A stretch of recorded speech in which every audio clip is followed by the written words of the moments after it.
এদেশে অনেক মানুষের ইমান আমরা দেখেছি ঝড় আসা লাগে নাই, তাগুতের সাথে সম্পর্ক করে ইমানের দাবি করত।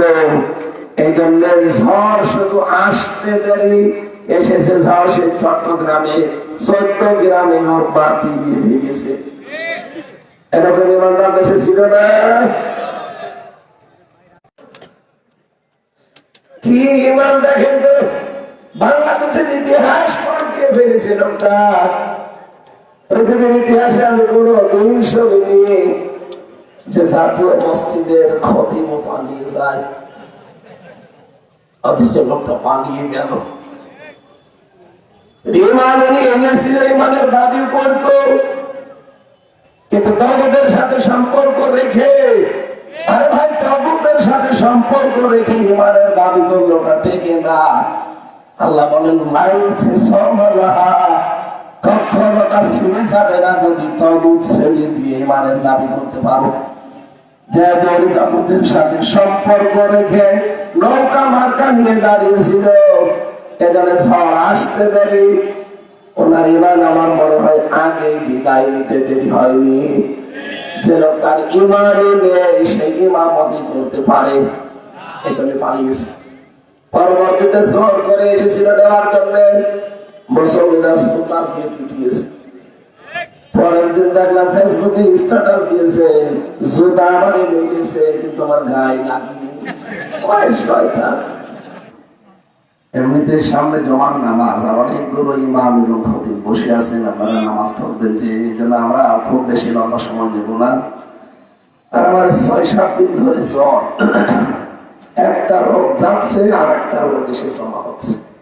জানে না এই ফাঁসির কন্ডেম ছেলের ভেতরে 3টা বছর এমন কোন টর্চার নেই যে আমার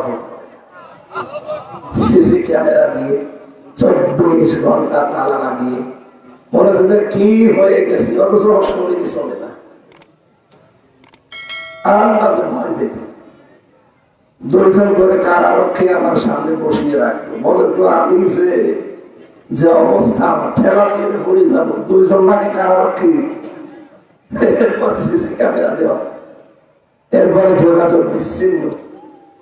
ওরা মানে 11 ঘন্টা টানিয়ে রিমান্ডে 11 ঘন্টা টর্চার করছে। আমি বারবার বলছিলাম যে আমি কোরআনের হাফেজ। কিসের হাফেজ? হাফেজ যে কয়টা রাখতে ছিল, দেবদুলাল, সুব্রত বালা, অসিত কুমার, রঞ্জন ঘোষ, আল্লাহ নবীর নাম বলছে, এদের বেছে বেছে আমাদের দায়িত্ব দিয়েছে। এদের খাওয়া দাওয়া ঠিক মতো দেয়নি। 3টা বছরে আমার ডায়াবেটিস খুব বেশি হয়ে গেছে, জীবনে ডায়াবেটিসের নামই শুনিনি। তোমার বংশে এগুলো নেই, অথচ আমার এই রোগটা এই জেলখানার 3টা বছরে। এরপরে 6-7 দিন অসুস্থ, ডাক্তার বলছে আপনি কথা বন্ধ করে দেন, 3-4 দিন দেখেন আস্তে আস্তে ভালো হয়ে যাবে। তো বন্ধ করবো কি করি? না আসলে তো আবার নালিশ দেবেন ওনার কাছে, শেষে আমার রকমিয়াতে চলে যাবে, ঝামেলায় আছে। যে কয়টা অনুষ্ঠান সামনে, আজকেও 2টা আছে। ফেনী জেলা জামাতের আমির একটা নিয়েছে, পরশুরামপুর ওখানে একজন নিয়েছে। এইগুলো এখন যদি বন্ধ করে দিচ্ছে যাবো না, বলে তো তারা অন্তত কমিটির লোকজন জনগণের কাছে মায়ের খাবে, ভণ্ডামি করে দাওয়াতি দেবে। পারছি না, কালকে চট্টগ্রামের প্যারেড ময়দানে এই ভাঙ্গা কণ্ঠ নিয়ে খুব কষ্ট করে 1-1.5 ঘন্টা কথা বলেছিলাম। মনে করলাম যে গলা ঠিক হয়ে যাবে, কিন্তু না, হচ্ছে না। ভেতরে রক গুলো ফুলে গেছে, তো এখন কথা বন্ধ করে দিলে টোটাল আস্তে আস্তে ভালো হয়ে গেল। ঔষধ আর কত খাবো, ঔষধের পাওয়ার শেষ হয়ে যাচ্ছে আমার। মুসাফির অবস্থায় আছি এবং অসুস্থ অবস্থায় আছে, এবং এখনো মাজলুম অবস্থায় আছে। কারণ আগে বাধা দিত কোরআনের অনুষ্ঠানে জালেমরা, এখন বাধা দিচ্ছে নামধারী কিছু মুনাফিক। সারা দেশে কিছু কম বেশি মুনাফিকরা মাথা ছাড়া দিচ্ছে, এটা দেবে না ইনশাআল্লাহ সামনে। একটু দোয়া করে দিন, আল্লাহ যেন 15 ঘন্টা খানিক সময়ের জন্য ছেড়ে দেয়, বলেন আমি। মঞ্চে বসা ওলামায়ে কেরাম, সামনে বসা মুসলমান ভাইরা, পর্দার আমাদের সম্মানিত মা এবং বোনেরা, আপনাদের চাইতে মেয়েরা 2-3 দমন বসে আছে। দিনের বেলা তো ওদের কাজ কাম নেই, এখন সব এসে বসে আছে। আমার কথা বলবো কোরআন কারীম থেকে, নারী এবং পুরুষ সবার জন্য যেন আল্লাহ যথেষ্ট করে দেন। যে কোরআন শুনতে এসেছি, এই কোরআন আল্লাহ বর্ণনা করার জন্য দিয়েছেন চিন্তা মানুষদের সামনে। হাদা বায়ানুন লিন্নাস, এই বায়ান, এই বক্তব্য জীবিত মানুষদের সামনে হে নবী আপনি দেবেন। দুঃখজনক হলো সত্য, 15.5 বছর আমরা জীবিত মানুষদের সামনে কোরআন শুনতে পারি না, তাদেরকে শুনতেও দিতাম না। হ্যাঁ, যারা কোরআনে বাধা দিতে হবে, দেখেন তাদের বাবা মরিসার আমায় ডাক দিয়ে বলবে হুজুর কোরআন পড়িতে। রিমান্ডে আমি একজন পেয়েছিলাম, মুসলমান, এই চট্টগ্রামে বাড়ি, এএসপি। মুখের ভাষা এত খারাপ, মা না বাড়ি তুলে গালি দিত আমাকে। শেষে ওর মা মারা গেল। একদিন আমার এসে রাতের বেলা বলছে হুজুর মা মরে গেছে, কোরআন শরীফ পড়িতে। মা মরে গেছে, এখন কোরআন শরীফ পড়ি করবো কি? জীবিত থাকতে মানুষকে কোরআন শোনাতাম, তখন বাধা দিয়ে ধরে নিয়ে এসে আটকিয়ে রেখেছে। এখন একটা মা মরে গেছে, এখন কোরআন পড়ে লাভ আছে? জীবিত থাকলে যদি পড়তে দিতেন তখন কাজ হতো। কি কথা বোঝেন আমার? 15.5 বছর আমাদের কণ্ঠনালীকে স্তব্ধ করে রেখেছিল একটা অজানা শক্তি। আল্লাহ সেই শক্তিকে দূর করে দিয়েছেন। 15টা বছর আমাদের বুকের উপর একটা পাথর চাপা দেওয়া ছিল, নিঃশ্বাস নিতেও পারতাম না। বিজ্ঞান প্রমাণ করছে হাযা বায়ানুন লিন্নাস খালাকাল ইনসান আল্লামাহুল বায়ান। এই সমস্ত আয়াতের তাফসীর করতে গিয়ে আমি আধুনিক বিজ্ঞান দেখেছি, এই যে আল্লামাহুল বায়ান মানে যে কথা বলতে পারে। ডাক্তার সাহেব বসে আছে, আমাদের এই কণ্ঠনালীর ভেতরে 27টা স্তর আছে। 27টা ধাক্কা লাগার পরে একটা কথা তৈরি হবে। আশ্চর্যের বিষয়, দুনিয়া তৈরি হওয়ার পর থেকে হযরত আদম থেকে আজকের দিন পর্যন্ত, এখান থেকে কিয়ামত পর্যন্ত কারো কণ্ঠের কথা কারো কণ্ঠের সাথে মিলবে না। 26টা স্তর হয়তো ঠিক থাকতে পারে, 27 নম্বর স্তর শেষ করে যখন কথাটা বের হয় মুখের এই গহ্বর থেকে, তখন আল্লাহ এই আওয়াজটা আলাদা করে দেয়। একজনের সাথে আরেকজনের মেলে না। আমার সাথে যদি প্রতিবেশীর কারো কণ্ঠের মিল থাকতো, 12টার সময় আমি বাড়ি নেই, উনি যদি এসে বলতো দরজা খোলেন তো, অবস্থা কি? সমস্যা না? কি কৌশলী আমার আল্লাহ, কারো সাথে কারো কণ্ঠের মিল দেন। এই যে কথা বলার শক্তি যে আল্লাহ দিয়েছিলেন, বলেন আলহামদুলিল্লাহ। দরুদ আর সালাম পড়ছি আমাদের নবী, মানবতার মহান শিক্ষক মুহাম্মদুর রাসূলুল্লাহ সাল্লাল্লাহু আলাইহি ওয়াসাল্লামের প্রতি। রব্বুল আলামিন কোরআনে কারিমে তাকে প্রতিটি অক্ষরে অক্ষরে পরিচয় তুলে আমাদের সামনে সম্মান মর্যাদা বাড়িয়ে দিয়েছেন। কোরআনে কারিমের আয়াত তেলাওয়াত করলাম না, প্রতিটি আয়াতের ভেতরে পড়তে হলে কি লাগে? অক্ষর লাগে। কি লাগে? হরফ। 29টা হরফ আছে, দেখবেন প্রত্যেকটি হরফে আমার নবীর পরিচয় দেওয়া আছে। এটা তো রজব মাস শেষ হয়ে যাচ্ছে। রব্বুল আলামিন বলেন, আলিফ দিয়ে আমি বোঝাতে চেয়েছি আহমদ, আমার নবী প্রশংসিত। সর্বশেষ যে নবী এসেছিলেন আমাদের নবীর আগে, তিনিও পরিচয় দিয়েছেন আহমদ। আমার পরে একজন আসতেছে, তার নাম হবে আহমদ, প্রশংসিত। বাদী আল্লাহ জানিয়েছেন আমার নবী বাশীর, তিনি সুসংবাদদাতা। সারা দিয়ে জানিয়েছেন আমার নবী মুত্তাকির, তিনি কম্বলওয়ালা। তারা দিয়ে তিনি জানিয়েছেন আমার নবী মুত্তাকি, তিনি পরহেজগার। জিন দিয়ে জানিয়েছেন আমার নবী জামিল, তিনি সবথেকে বেশি সুন্দর ছিলেন। খ দিয়ে তিনি জানিয়েছেন আমার নবী খাতামান নবিয়্যিন, সর্বশেষ নবী। হা দিয়ে জানিয়েছেন আমার নবী হামিদ, অন্তরঙ্গ বন্ধু। একটা একটা করে সর্বশেষ তাদের দেখবেন ইয়া আছে ইয়া দিয়ে আল্লাহ জানিয়েছেন ইয়াসিন। তাফসীরে কাবীরে আল্লামা ফখরুদ্দীন রাজি তিনি লিখেছেন ইয়া মানে হে, সিন মানে সাইয়্যিদ, সাইয়্যিদ মানে নেতা। আল্লাহ নিজে ডাক দিয়েছেন হে নেতা। এই কথাটা শুনলে অনেক মানুষ মন খারাপ করে, আর তখন বড় হুজুর কোরআনের মাহফিলে এসে নেতার কথা বলা দরকার। আর ভাই এটা শুধু দুনিয়ার বিষয় না, এটা যদি শুধু দুনিয়ার সাথে শেষ হয়ে যেত কসম এই যে কোরআন শরীফ আমার সামনে আমি বলতাম না, এর সম্পৃক্ততা আখিরাতের সাথে। সূরা হুদ 12 নম্বর পারা 12 নম্বর পৃষ্ঠার 1ম নম্বর লাইনের 98 নম্বর আয়াত। যদিও আয়াতটা ফেরাউন সম্পর্কে নাযিল হওয়া, আমি প্রায় 42টার উপরে বিশ্ববিদ্যালয়ে থাকাকালীন তাফসীর মিলিয়েছিলাম। প্রত্যেকটা মুফাসসিরে আয়াতের ব্যাপারে একই কথা লিখেছেন, এর বাংলা অর্থ দাঁড়ায় এটা ইয়াকদুমু কওমাহু ইয়াওমাল কিয়ামাতি ফাআউরাদাহুমুন নার। আল্লাহ বলেন যেই দলের নেতা জাহান্নামে যাবে, ওই দলের যত কর্মী আছে সব জাহান্নামে যাবে।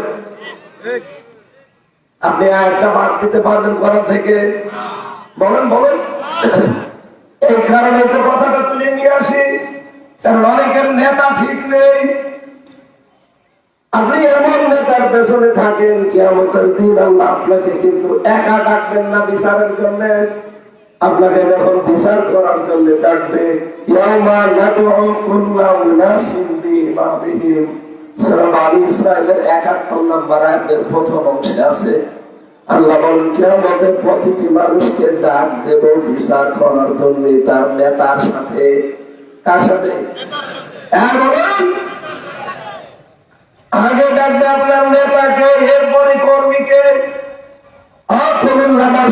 বিবেক যদি থাকে বলেন তো, আপনি যে নেতার পেছনে থাকেন, যারা আদর্শ মেনে চলেন, এই লোকটাকে আমাদের যদি আপনার সামনে থাকে, আপনার কি মনে হয় যে আল্লাহ আপনাকে মাফ করবে মনে হচ্ছে? বলেন বলেন। দেখবেন এখনই বলছে না, এখনই যারা বলছেন যে না যার পেছনে আছি, কিয়ামতের দিন সে যদি আমার সামনে থাকে, তার পেছনে আমি থাকলে আল্লাহ ওরে দেখে রেগে যাবে। কারণ ওর চেহারা দেখলে আল্লাহর কথা মনে হয় না, ওর চেহারা দেখলে শয়তানের কথা মনে হয়। এরকম নেতা দেশে নেই। বলেন বলেন।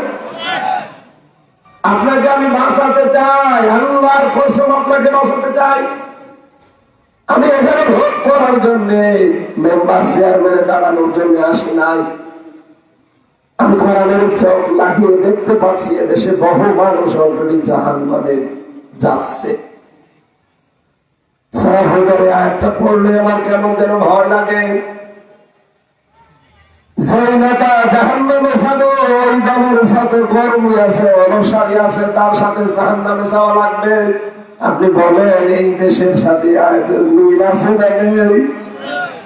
আরে ভাই, আমি এমন নেতাকে মেনে চলি, এমন নেতার পেছনে থাকি যারে দেখলে আমার আল্লাহর কথা মনে হয়। আমি নিজে তার সাথে জেলখানায় 4 দিন এক ঘরে ছিলাম। তার কাজ কারবার আমি দেখেছি, তার চেষ্টা দেখেছি, তার আল্লাহর প্রতি তাওয়াক্কুল দেখেছি। এখানে আহ্বান জানাচ্ছে আপনি পরীক্ষা করে চেহারা অন্তত দেখে, তার অ্যাক্টিভিটিস দেখে, যে লোকটা ঘোষণা দিতে পারে এদেশে যদি কোরআন আসে, প্রথম দিন আমরা এদেশ থেকে সাদাবাজি ঝাঁকিয়ে বিদায় করবো।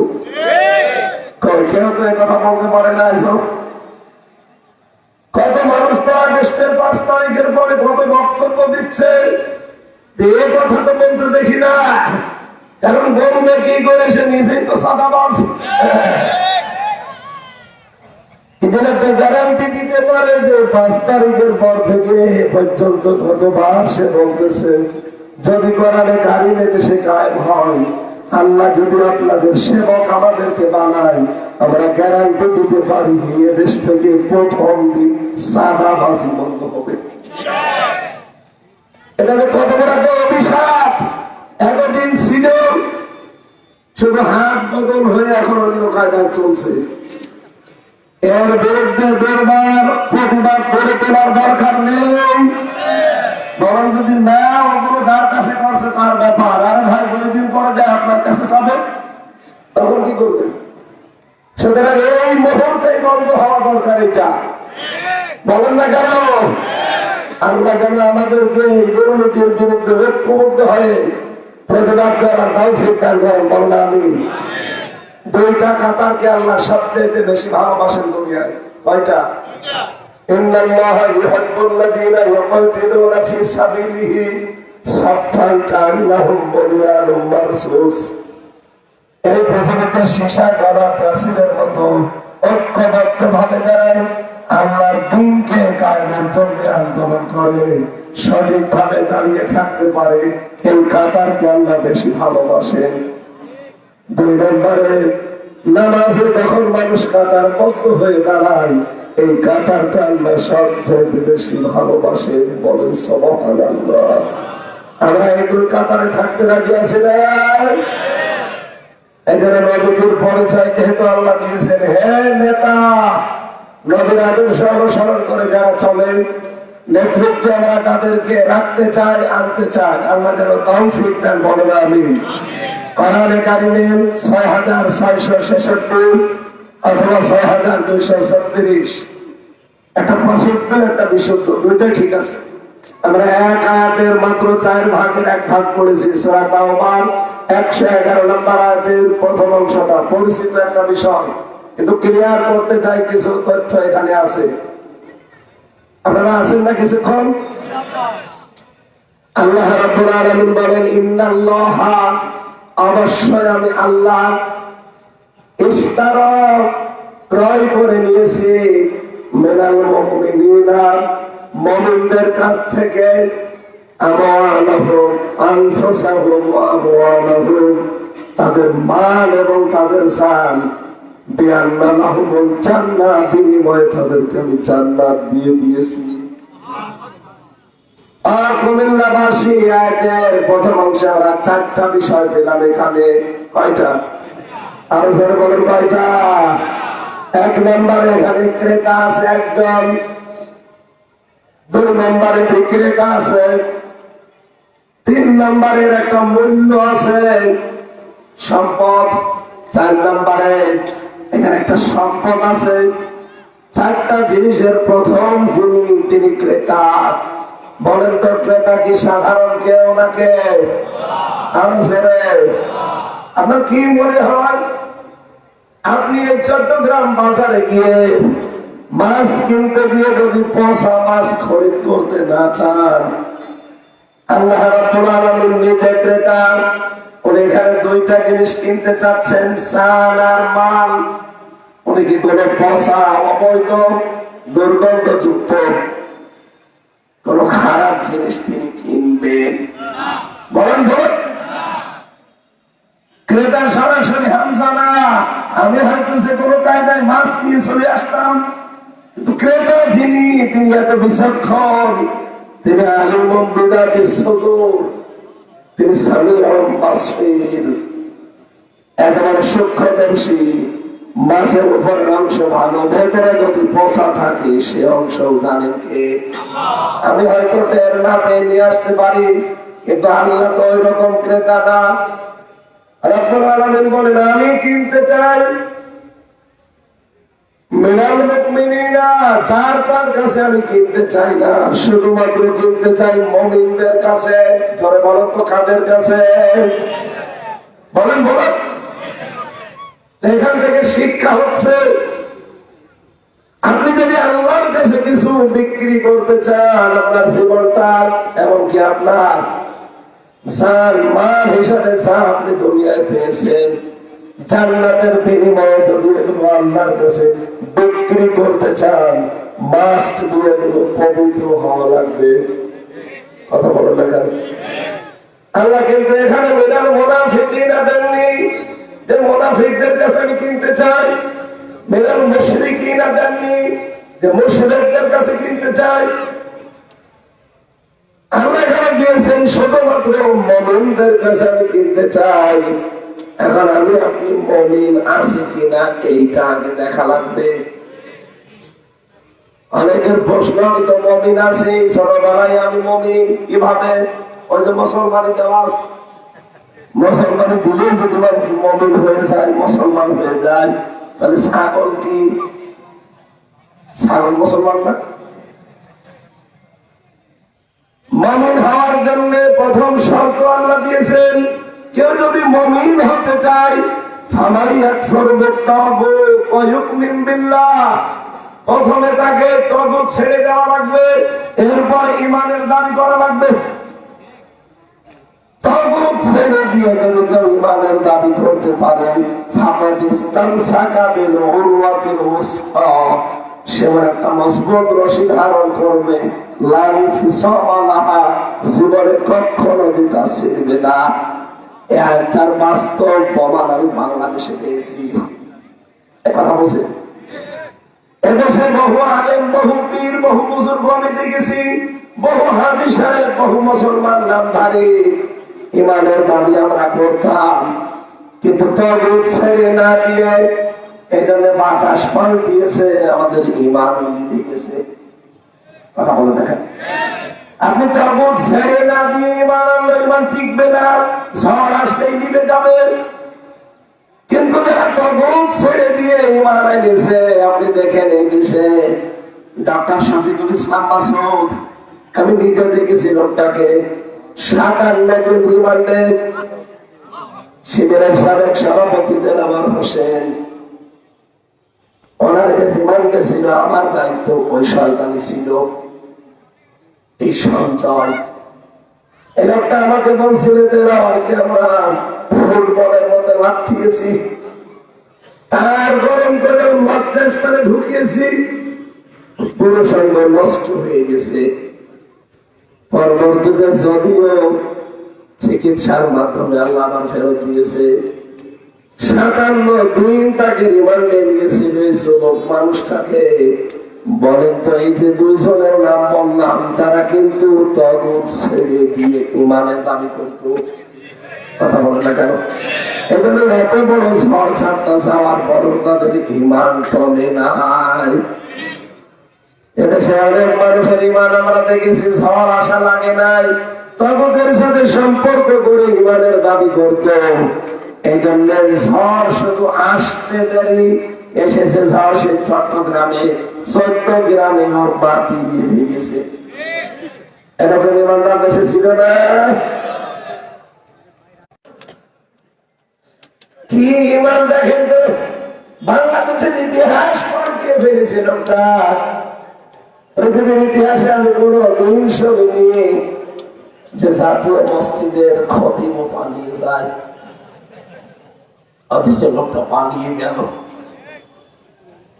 ইমান উনি এনেছিল, ইমানের দাবি করত, কিন্তু তাগুতের সাথে সম্পর্ক রেখে, আরে ভাই তাগুতের সাথে সম্পর্ক রেখে ইমানের দাবি করলো না, টেকে না। আল্লাহ বলেন কখনো তা ছিঁড়ে যাবে না যদি তাগুত ছেড়ে দিয়ে ইমানের দাবি করতে পারো। যে তাগুতের সাথে সম্পর্ক রেখে নৌকা মার্কা নিয়ে দাঁড়িয়েছিল, এখানে ঝড় আসতে দেরি, ওনার ইমান আমার মনে হয় আগেই বিদায় নিতে দেরি হয়নি। যে লোকটার ইমানই নেই, সে ইমামতি করতে পারে, এখানে পালিয়েছে। পরবর্তীতে ঝড় করে এসেছিল দেওয়ার জন্য, মুসলমানরা সুতার দিয়ে পিটিয়েছে। পরের দিন দেখলাম ফেসবুকে স্ট্যাটাস দিয়েছে, জুতা আমারই লেগেছে কিন্তু আমার গায়ে লাগেনি। শয়তান! আমি যেটা বলতে চাই আপনাদেরকে, আমাদের ইমান আনা লাগবে তাগুত ছেড়ে দিয়ে না তাগুতের সাথে। বলেন বলেন, তাগুত ছেড়ে দিয়ে ইমান আনলে ইমান কমবে না, নষ্ট হবে না। এই জন্য মুমিন হতে চাই। মুমিন ছাড়া পৃথিবীর কারো সম্পদ, পৃথিবীর কারো জীবন আমার আল্লাহ কিনতে চান না। আমার আল্লাহ অর্থ দায় নেই। আল্লাহ বলেন আমি কিনতে চাই, কিন্তু মুমিন হওয়া লাগবে। এক নম্বরে আমি তোমাদের কাছে কিনতে চেয়েছি তোমাদের মাল এবং তোমাদের জীবন।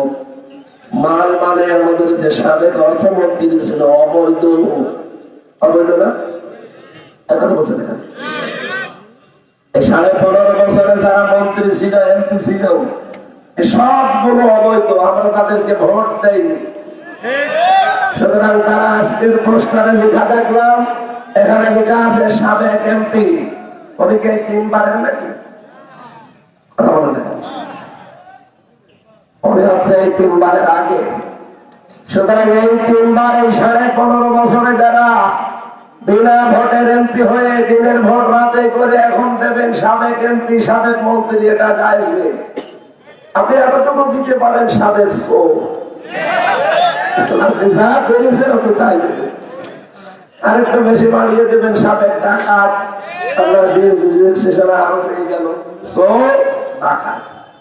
একবার বলছে না সাবেক এমপি সাবেক মন্ত্রী আপনি লিখতে পারেন, এটা জায়েজ নেই আপনার জন্য।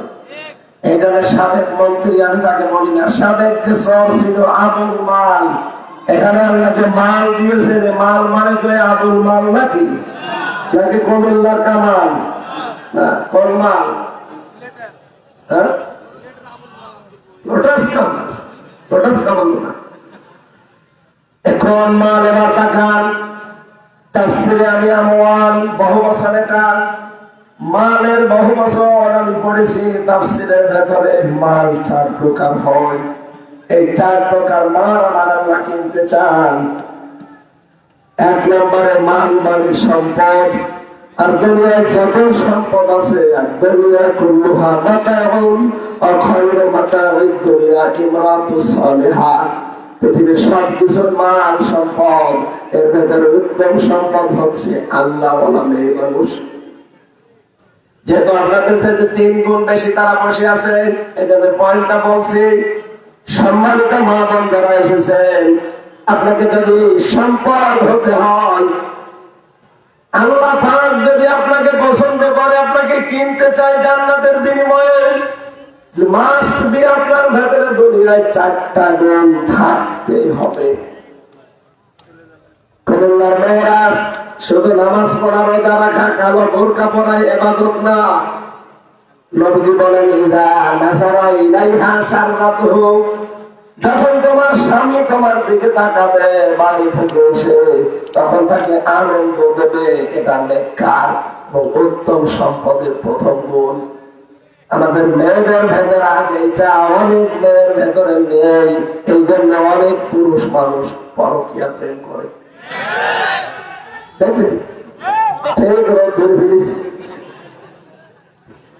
সম্মানিত মা বোনেরা, আপনার স্বামীরা দেখেন এখানে ঠিক জোরে বলছে, সুতরাং এই কাজটা হতে দেওয়া যাবে না।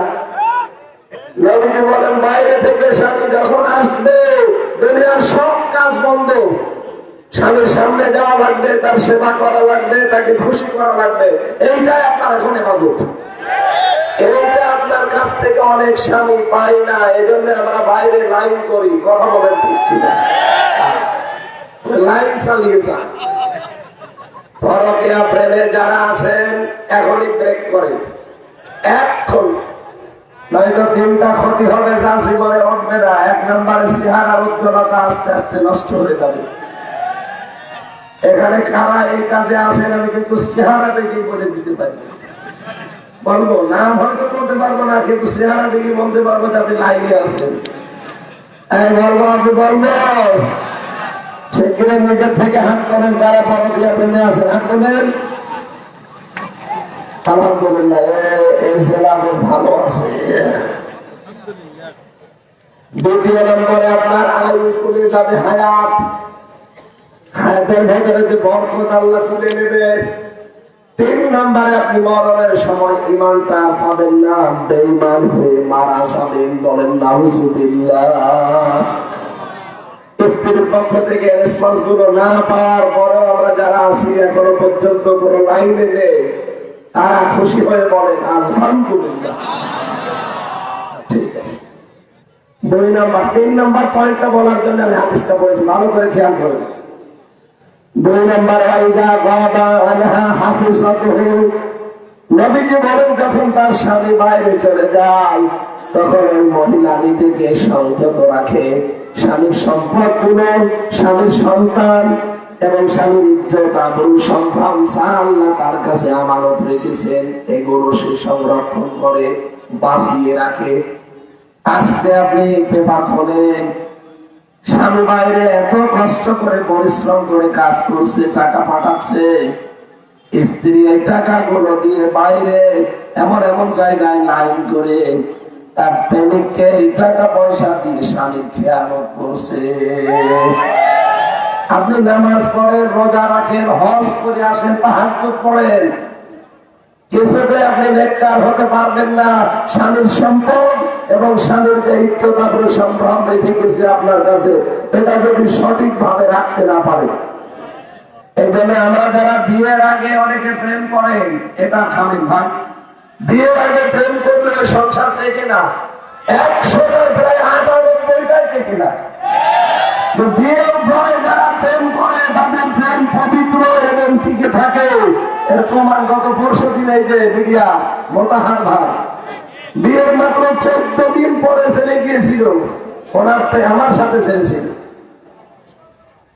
ঠাকুরগাঁও বাড়ি। 16 বছর পরে লোকটা বের হয়েছে, এসে দেখেন যেভাবে রেখেছে স্ত্রী ওইভাবে আছে। এদের প্রেমটা বিয়ের আগের না, বিয়ের পরে, যদিও 14 দিনের। কয় দিনের বলেন বলেন? এখানে যারা প্রেম আছেন, প্রেম করা জায়েজ আছে, কিন্তু বিয়ের পরে, আগে না পরে। ওনার মতো বিয়ের পরে প্রেম করেন, প্রমাণ দেন আপনার বউটা নিরাপদে থাকবে।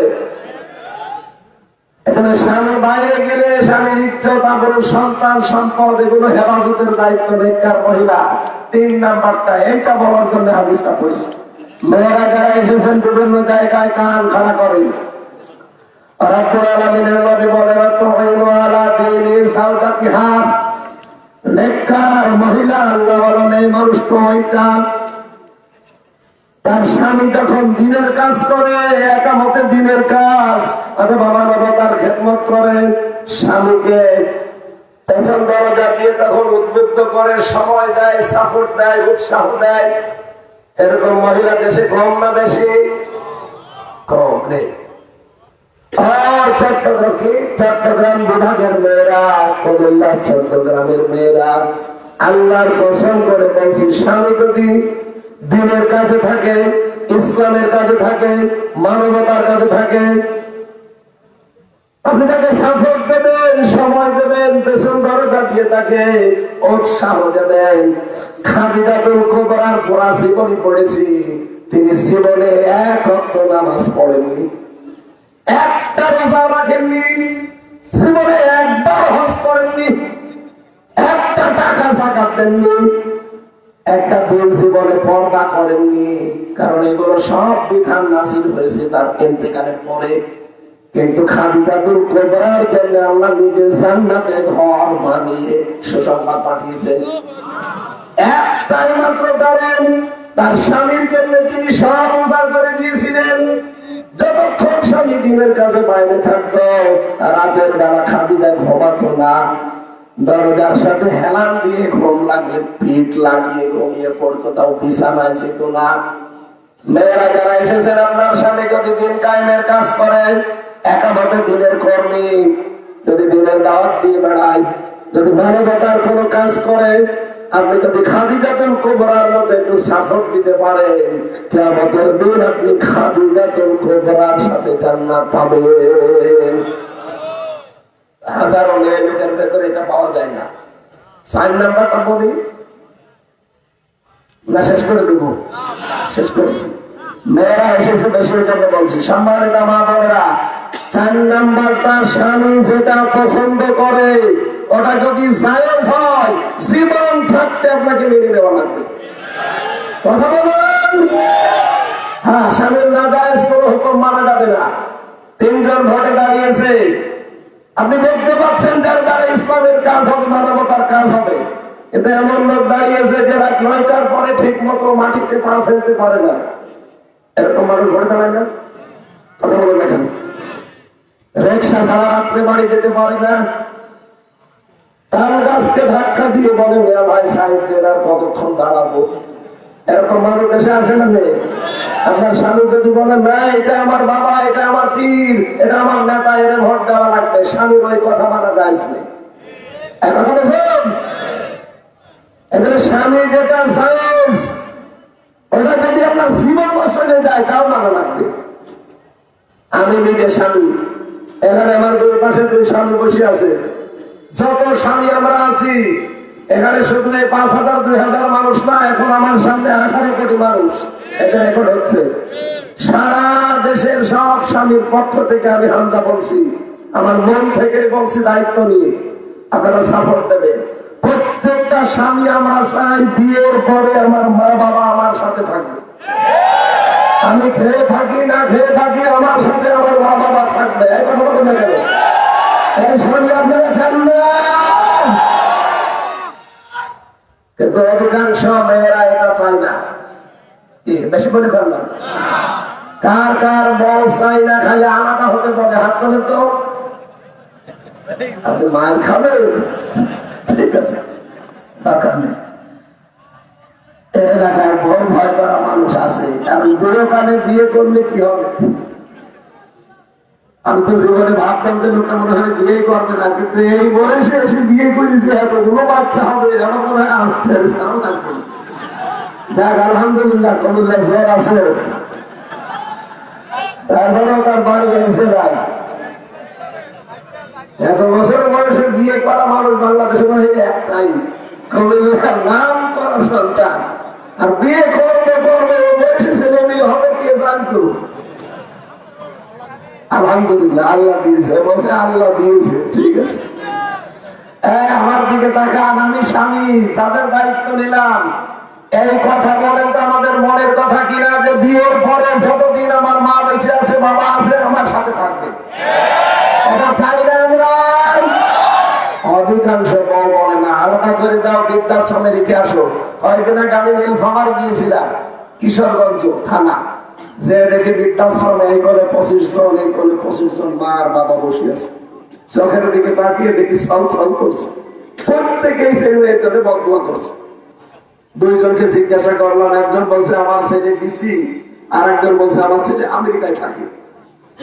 অথচ শুধু তার বর মন রক্ষা করতে গিয়ে আমাদেরকে যে 3 বছর আজকে এখানে রেখে দিয়েছে। শেষ বয়সে আমি একটা স্কুল শিক্ষক, আর মেয়েটা বলছিল আমি তো স্কুলের শিক্ষিকা ছিলাম। শেষ বয়সে এখন আমার অন্তত নাতি নাতনি নিয়ে একটু আনন্দ করার কথা, এখন বৃদ্ধাশ্রমে কাটানো লাগছে। আপনি একটু বলবেন কথা, হাজারো বেমার কারণে আজ আমরা বাড়িতে কুকুরের মতো থাকি, অথচ আমাকে দুনিয়ার মুখ দেখাতে গিয়ে আমার মা 57 ইউনিট কষ্ট সহ্য করেছে।